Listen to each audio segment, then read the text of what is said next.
Ladies and gentlemen, it's a great honor and pleasure for me to present during this conference my topic, The Man and God in the Drama of Dying. At the beginning, I would like to observe that in my work I would like to present the phenomenological way of thinking over the death as something that we experience in a very individual way. The base of my reflection will be the Polish philosopher Joseph Tischner thought. At the beginning, I would like to mention differences between two various ways of understanding or conceptualizing death. The one, coming from the Aristotelian tradition, is the static thought, when death is something that occurs or not in a specific moment. The second understanding is to consider death as a process of dying, in which subject loses itself. The dramatic tensions present in human life is the tensions between goodness and evil, between life and death. In this tension, in these huge differences between them, there are put in human person who need to make choices, who need to act like on the stage. And in the death we could observe some death tensions which is connected with different levels of experiencing death and different various spheres. I propose to underline four of them. Following Tischner: the biological tension, axiological tension, and relationship tension, and the tension of will. Dying is experienced in multiple ways, by numerous events, even those seemingly insignificant or trivial. When I open a fridge and see a salad which was prepared for the party that had place 2 days ago, I experience dying by the time that passed, and by impossibility to give back moments with friends. Hence, this case is connected not only with the fact of passing time, but also with the changes of subject. Today I differ from me 2 days ago.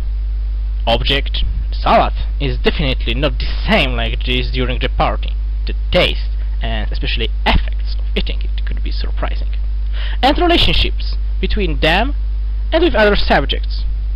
In my opinion, exploring each level of the dying process could help to understand it better, to see its dynamics, and as a result, to help a human find himself in it.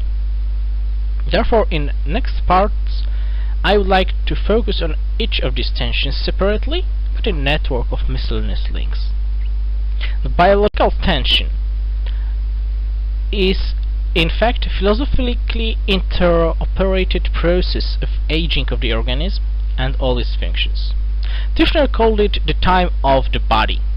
What we have in mind is the biological life, indicator of which is the presence of biological functions as metabolism, breathing, excretion, eating, procreation, movement, etc.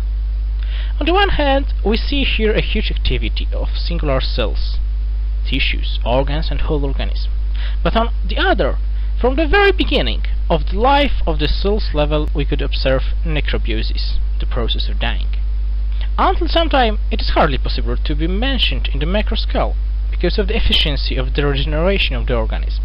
However, in the third decade of human's life, the necrobiosis becomes more intensive than regeneration, providing the decline of the functionality of the individual. The final point is the definite end of the biological functions and the demise. If we looked carefully and thought about described mechanism, it would be quite evident that the main reason of dying and death is the processes at the cells level. We definitely know that cells die, and how they are dying. But modern science is not so sure about the main reason of this process. Known explanations are ambiguous and questionable. According to my reflection and philosophical context, 3 theories seems to be most attention-grabbing and potentially influent. For that reason, in the next parts I would like to present shortly the telomeres aging theory, the theoretical theory, and the right of living theory. The telomeres aging theory, also known as the telomeres theory of death, is strictly linked with a remarkable structure in our genes' telomeres. They are relatively short sections of specialized DNA that sit at the ends of all chromosomes. Telomeres are built by the triples which do not code any amino acids. They become shorter and shorter with each multiplication of the cell, this is supposed to be the mechanism of cancer prevention. However, in the same time, it limits the lifespan of the cell that can reproduce finite number of times. Every one more will provide to loss of triplets that code amino acids. So, when the cell lost all telomeres, the process of apoptosis, dying of the cell, began, and the death of the cell is close. Because of that, it is clear that every replication moves the cell closer to death. At the same time, reproduction is one of the biological functions and characteristics of the living cell. Even here, the tension between living and dying appears. Next replications bring cell closer to the death. Being alive, doing biological functions, takes effect in losing parts of telomeres, initiation of the apoptosis, and dying. The free radical theory underlined the importance of the damage affected by reactive oxygen species. There are chemically reactive chemical species containing oxygen with unpaired free electron. Those reactive oxygen species are products of the metabolism reactions in living organisms. When reacting with the chain of proteins, they damage them. Also, DNA could be an object of this kind of destruction. Similarly to the previous theory, the telomeres aging one, the life-needed process, metabolism, causes the dying of the cell. The right of living theory postulates that the faster an organism's metabolism, the shorter its lifespan. In other words, there would be constant quantity of energy specific for each species which an organism can use. Possible formula for this theory will be as follows and presented on the slide. Not to go into much details, it is easily noticeable that the faster using of energy, the faster dying and death. Therefore, again, life, literally activity, result in closer death. Having regard to mentioned theories about the reasons of the dying process of the cells, I think that proposed hypothesis is justified. Biological functions of the cell move it to dying. The regeneration cannot stop it successfully, so we are sentenced to death. Dying is experienced by us with the passing time. By living our biological life, would move us closer and closer to death. The second death tension is that axiological tension connected with our choices. Tishner observed that when choosing one or leaving other, in my opinion, it could and should be developed. First of all, some of our decisions have special character because they are necessary and irreversible. By necessity, I mean impossibility of not taking choice. Irreversibleness means that going back to the status as was before the decision is out of possibility. This kind of necessary decisions are usually made to choose one will be out at the expense of the other. Because of the similarities or even some analogy to the limit situations described by Jaspers, I will name mentioned situations as limit choices. Every decision made is a loss of something by the subject, and the limit choices give the strongest experience of it. For that reason, they are a dying of the subject. The drama of the decision-making process is revealed in many works of culture. I would like to call just one of it. The main character of Les Miserables, written by Victor Hugo, Jean Valjean, is an escaped prisoner who, under the false name, is a major of Montreuil-sur-Mer. A long case could be stopped by arresting a man in Arras who is thought to be Valjean. And Major is confronted with the vital choice. Shall he accept that innocent man will suffer instead of him? Or shall he confess his true identity, lose fortune, prestige and possibility to do good things, but save the rested one? There is no one good answer, one good solution. To choose means to lose. And here the dying is revealed in making free decision. Even in our personal histories, I think, or the life of the people close to us, we could find situations in which a choice is directly connected with the loss of something valuable, at last in subjective judgment. Therefore, dying is experienced by our freedom, inseparably coupled with loss. In some way it prepares us for the final act of loss, of everything, what is known for us in the time of death. The third death's tension is the relationship tension, which is a consequence of the human's openness for and wish of different relationships, especially love, and the loneliness of the death. Dying and death is totally individual and the most personal, because it, in the end, or going to the end of our life, is experienced in the most directly way. And it is not a result of purposive actions of the subject, but is external. It reveals in the sentence "I am dying," which underline the exterior character of being closer to death. I think that one of the most clear expressions of the deadly loneliness is the crying of the crucified Jesus written down by Matthew. Elahi, Elahi, lema sabachthani. That is, my God, why have you forsaken me? Dying Christ feels being left not just by man, but also by God.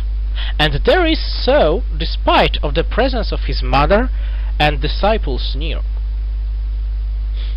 This dissonance between the will of being in relations, will of love, and the loneliness of the dying is the other death's drama. Therefore, being alone seems to be connected in some way with dying, loss of the relationship with loss of the life. The last tension I would like to present in this presentation is connected with will. It comes out from the willing of life, of being present in every subject. This longing is in danger because of the dying, and wish of life come across the resistance in the dying process and mobilize the subject to fight. It's a very special fight because it is the fight of I and for I, so it positively draws I in its wheels, as Tishner observed.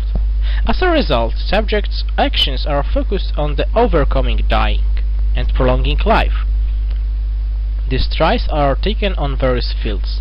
The most obvious one is the somatic sphere. One of the main goals of modern medicine is prolonging human life by curing illnesses of advanced age and keeping organism fit. Other way is science and art, what was expressed even in Horace's quote, non omnis moriar, or a motto from the stamp of the French Academy for Immortality.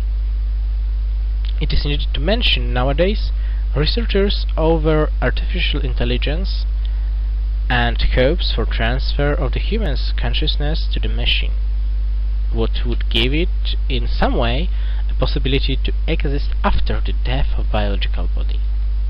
However, all these actions are insufficient to preserve human's life from dying, so death comes in the experience of being powerless through our finiteness.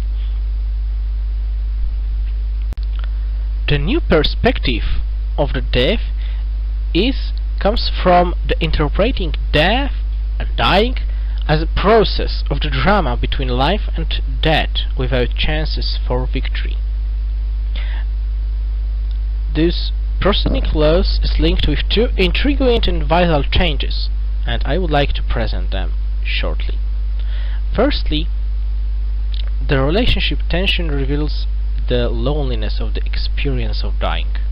In other words, there is no more any relations. And it means that there is no evil, because as Stirner observes, an evil is like a revenant, which reality is not a reality of being, nor a reality of the lack of being in being, but it is rather an effect of some disturbances of optimal harmony between the subjects that meet each other. If there is no more meeting, no more dialogue, there is no more the dialogical evil. Secondly, loneliness and powerless provide to bear human from all false believing about himself. When I am alone, there is no one for who I could wear mask. Biological dying and loss of the power to fight for life and preservation of I make a person to not consider her or himself as a subject able to resist dying with success. Of course, someone could still try. I suppose it is always with awareness of the vanity of these trials. So, at least in the final time of dying, human is considering himself in the true way.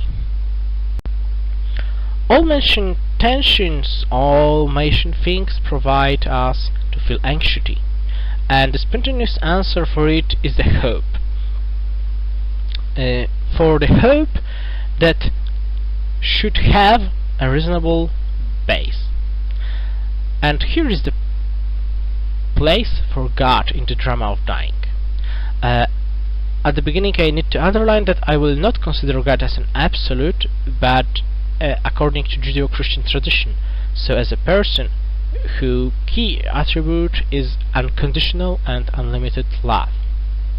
The only hope in drama of dying comes from Him, His omnipotence, who is the fullness of goodness and love, so He could solve problems of all death's tensions.